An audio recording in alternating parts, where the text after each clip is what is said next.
வணக்கம் நண்பா. இந்த ஜியோ ஏர் ஃபைபருக்கு பார்த்தீங்கன்னா, நான் வந்துட்டு ரீசார்ஜ் பண்றோம். அதாவது போஸ்ட் பெய்ட் கனெக்ஷன் இது. ஸோ தென் அதில பார்த்தீங்கன்னா, நான் வந்துட்டு 1 மந்த் ரீசார்ஜ் பண்ணாம விட்டா என்ன பண்ணுவாங்க அப்படின்றத நான் சொல்றேங்க.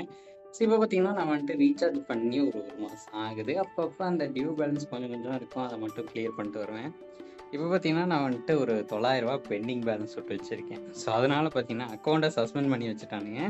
டெய்லியும் பார்த்தீங்கன்னா, எனக்கு வந்துட்டு கால் வரும். அதே சமயம் நமக்கு ஒரு பிரச்சனை, நமக்கு வந்துட்டு நெட்டு கிடைக்கல. அ ஈவினிங் டைம்ல பார்த்தீங்கன்னா, நமக்கு வந்துட்டு நெட் வந்துட்டு ரொம்ப ஸ்லோவா இருக்கும். ஓடவே ஓடாது.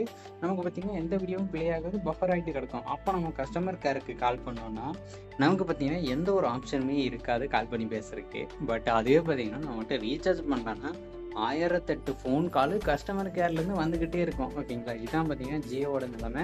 ஸோ அதாவது ஜியோ ஏர் ஃபைபர் யூஸ் பண்றீங்க அப்படின்னா, இத வந்துட்டு நீங்க தெரிஞ்சுக்கணும். உங்களுக்கு சப்போர்ட் அப்படின்றது சுத்தமா இருக்காது. கிடைச்சா யூஸ் பண்ணணும், கிடைக்கலையா தூக்கி போட்டு போணும் அந்த மாரி. அண்ட் தென் ஏர்டெல்லும் இதே மாரி தான் பண்ணுவானுங்க. இந்த ஏர் ஃபைபர் மொத்தமா பார்த்தீங்கன்னா, இந்த மாரி தான் பண்ணிட்டு இருக்காங்க.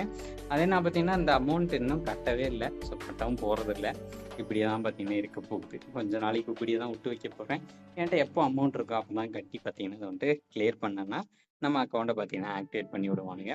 அது வரைக்கும் இந்த மாரி தான் கிடக்கும். அதே சமயம் நமக்கு ஃபோன் வந்துகிட்டே தான் இருக்கும். ஸோ நான் அதெல்லாம் கண்டுக்க மாட்டேன். ஆட்டோமேட்டிக்கா பிளாக் ஆயிரும். இப்போ பார்த்தீங்கன்னா, காலர்ஸ்ன்னு இருக்கும். அதில பார்த்தீங்கன்னா, நமக்கு வந்துட்டு இந்த இந்த மாரி பண்ணுங்க, இது இது பண்ணுங்க, உங்களுக்கு இது இது மாறும் அப்படின்றத மட்டும் சொல்லிக் குடுப்பாங்களே தவிர, உங்களுக்கு டைரக்ட்டா பார்த்தீங்கன்னா பேசுறதுக்கான சான்சஸ் இருக்காது. ஸோ அதனால ஏர் ஃபைபர் யூஸ் பண்றவங்க கொஞ்சம் வெறியோட தான் யூஸ் பண்ணணும். ஸோ கிடைச்சா யூஸ் பண்ணலாம். இல்லன்னா தூக்கி போட்டு போலாம். அவ்வளோதாங்க.